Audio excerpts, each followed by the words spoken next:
Sinibak pero ibinalik sa pwesto. Yan ang nangyari sa dating hepe ng CIDG Region 8 na si Superintendent Marvin Marcos na nadadawit sa kalakalan ng iligal na droga. Inamin ni PNP Chief Ronald Bato de la Rosa na ibinalik niya sa pwesto ang pulis matapos di manong ipakiusap ng isa niyang kumpare sa Malacanang. Ayon kay Senator Laila de Lima, isang source ang nagsabi sa kanya na si Special Assistant to the President Bongo ang nag-utos di manong ibalik sa pwesto si Marcos. Itinanggi naman ito ni Bongo. Live mula sa Quezon City, may report si Mariz Umali. Mariz? Jessica, matapos nga ang walang patid nating pagtatanong, hindi na rin naiwasan o naitago ni PNP Chief Director General Ronald Bato de la Rosa na magbigay pa ng ilang detalye kaugnay sa di umano'y pagtawag sa kanya ng isang nakatataas na opisyal mula sa Malacanang para maibalik sa pwesto noon ang dating CIDG Region 8 Chief na si Marvin Marcos. Pag-amin ngayon ni PNP Chief Director General Ronald Bato de la Rosa, isang kumpare niya ang tumawag para ipakiusap na ibalik sa pwesto si dating CIDG Region 8 Chief Police Superintendent Marvin Marcos.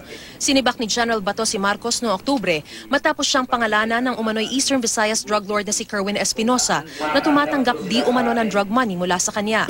Pero ibinalik din siya sa pwesto. Kumpare nandun sa Malacanang, kumpare. Hindi nag-utos, nakiusap. Nagsabi na pre, yung grupo ni Marcos nagpatulong na kawawa yung pamilya nila, maiwan nila doon kung matanggal sila doon at mapunta dito sa krame. So baka pwede mo i-reconsider yung decision mo pre na tanggalin sila doon. So sabi ko, yes, wala problema.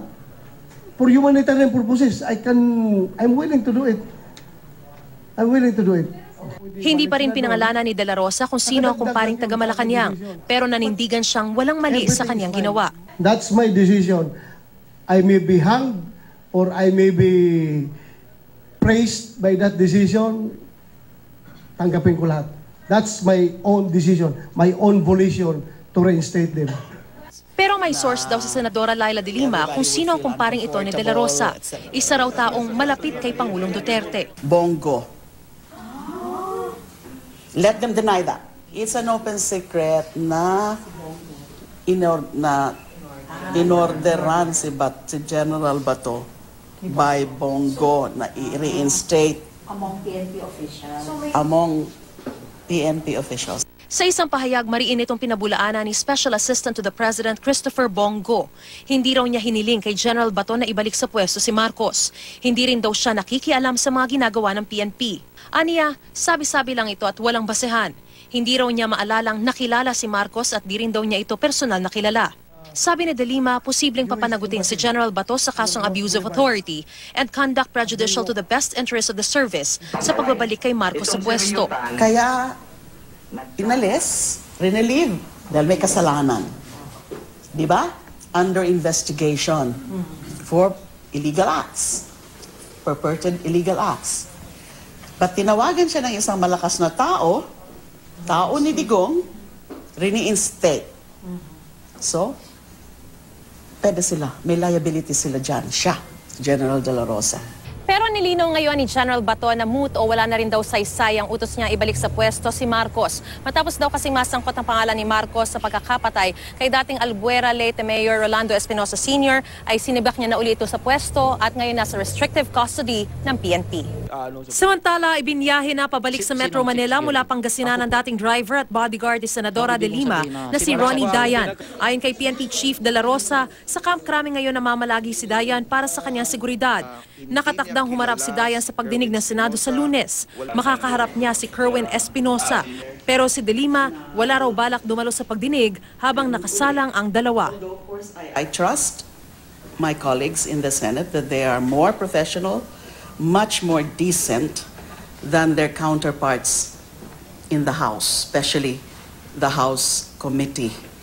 Now, you know, some of them really, these are chauvinists, sickening, sexist pigs. So, i-monitor nyo na lang naman kapag si Dayan and Jessica, nantanungin din natin si General Bato, wala naman na naibahagi raw itong si Dayan sa kanya na direktang banta sa kanyang buhay. Gayunpaman ay humihiling pa rin ito ng mas mahigpit na seguridad hanggat hindi pa siya naililipat sa Witness Protection Program ng Department of Justice. Jessica? Pero Maris, ano daw ang dahilan at from Pangasinan, supposedly safe house yung pinagdalhan sa kanila, no? Bakit kailangan pang ilipat ng Camp Crame?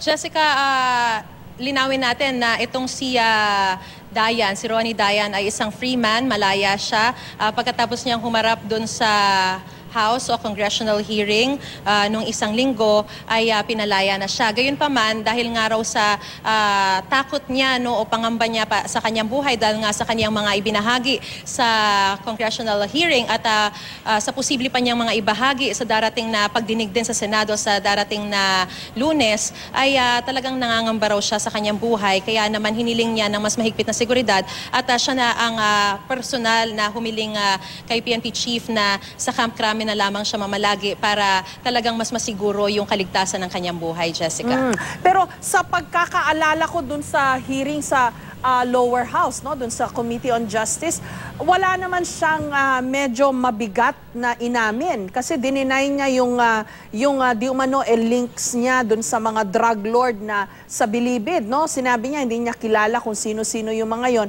Yung mga ibinulgar naman niya dun sa House Committee yung kanilang personal na relationship ni Senator De Lima. So ano kaya ang kinakatakot niya? Bakit from a safe house in Pangasinan, kahit na sabihin natin wala naman siyang liability, walang charges sa kanya, he's a free man, bakit kinailangan ilipat siya from a safe house in Pangasinan na hiniling niya, di ba tinanong siya nung hearing, saan mo gustong, you're now a free man, tapos tinanong siya, saan mo gusto na mag-stay? Sabi niya, gusto ko sa Pangasinan. Tapos nandun na siya sa Pangasinan, nilagay siya sa safe house. Ngayon naman, inilipat pa siya sa Camp Crame. Ano ang rason?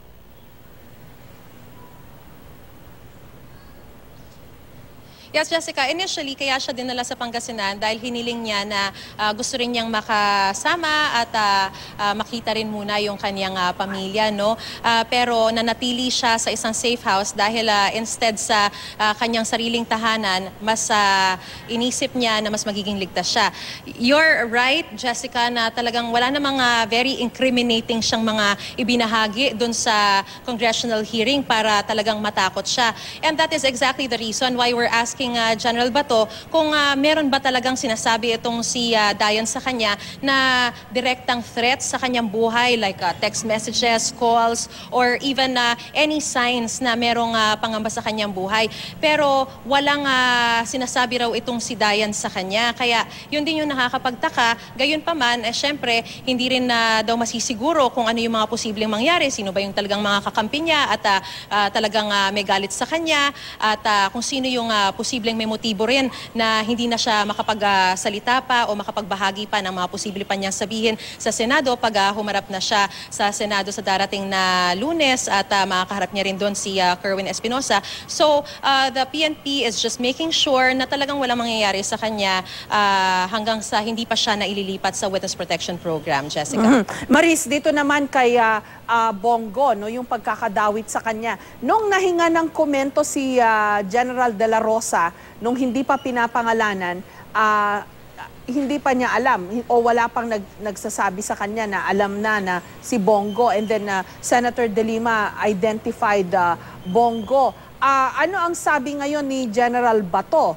Si Bongo nga ba yung tumawag sa kanya para sabihin na, okay, kumpare, ako na wag munang ilipat ba itong si Marcos o i-reinstate siya as CIDG 8 head?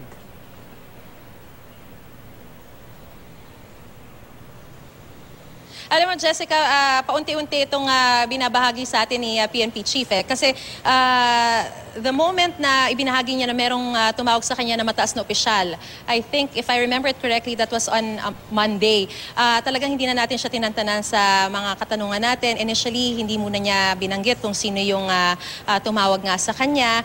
At parang may senyas pa siya or sign na baka mapahamak siya. Pero eventually, dahil nga sa walang patid nating pagtatanong din, mukhang napilitan na rin siyang aminin na isang kumpare niya. Nung umaga na nagkaroon ng press conference, yung pinapakita nating video kung saan ipinresenta niya yung dalawang suspects sa pag-iiwan ng IED sa US Embassy, ang sinabi lang niya kumpare. Pero nung pumunta na siya sa Mega Mall at doon ay namigay ng mga regalo sa mga kabataan, ay nung tinanong ulit natin siya kung sino yung kumparing yon, sinabi niya na kumpare mula sa Malacanang. Now, Jessica, it's just unfortunate na yung information na si Bongo ay yung information from Senator De Lima na si Bongo nga so according to her source ay tumawag kay General Bato, hindi na natin kasama itong si General Bato. Now, we're trying to ask his camp. Tinetext natin siya at tinatawagan at pati na rin yung kanyang mga aide, pero walang sagot tungkol dito. Kaya wala pang confirmation kung talagang ang si Bongo ito. Pero ang malinaw, Jessica, isang kumpare mula sa Malacanang ang tumawag sa kanya. At just to make sure, tinanong ko na rin, kumpare mo ba si Presidente?